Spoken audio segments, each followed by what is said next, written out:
two kinds of happiness. The first kind of happiness is called hedonic happiness.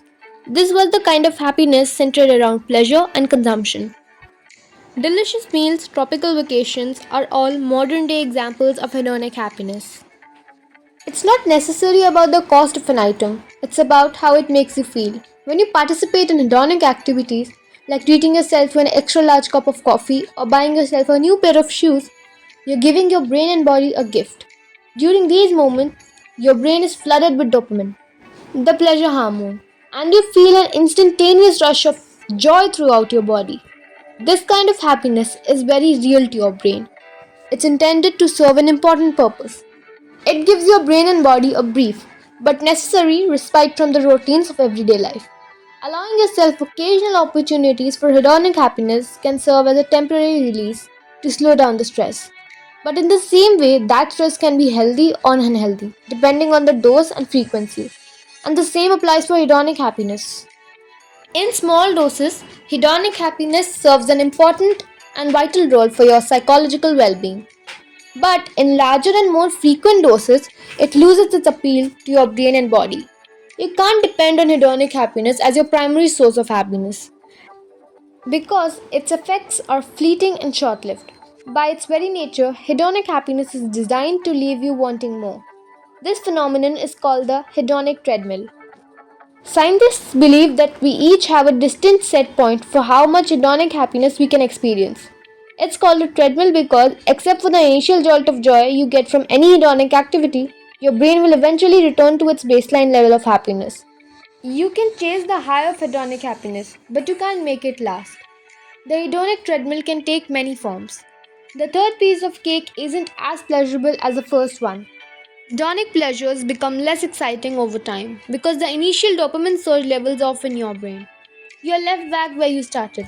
You can't get hooked by craving of more and more of the same, or you begin to seek out novelty, to feel another jolt of instantaneous joy. This isn't a design flaw of your brain.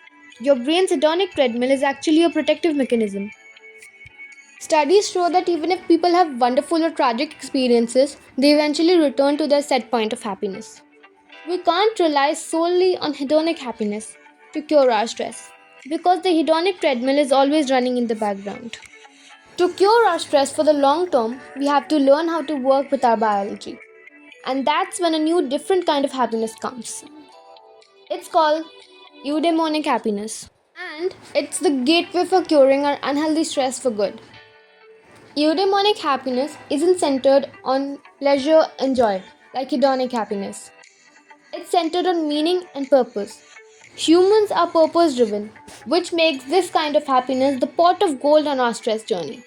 We can keep leveling up on experiences that create meaning and purpose without worrying that the effects will be fleeting or short lived, because there is no eudaimonic treadmill. You have had many eudaimonic experiences in your life. You just haven't called them that yet. Think of the experiences that created a feeling of calm contentment. They are activities that in the long run become growth oriented. Eudaimonic experiences give you a sense of belonging, community, connection. It's like donating your time for a cause. Gardening, painting, it could be anything. These are just a few examples of what may provide a eudaimonically happy experience. Because meaning and purpose are central to eudaimonic happiness and also highly individualized. Your idea of what makes you eudaimonically happy will be different from someone else's. Regardless of the mode to eudaimonic happiness, once you tap into your sense of meaning and purpose, your brain and body recognize what's happening and respond accordingly in some remarkable ways. Doing good and feeling good have very different effects on human according to researchers. And our bodies are very good at telling the difference between the two kinds of happiness.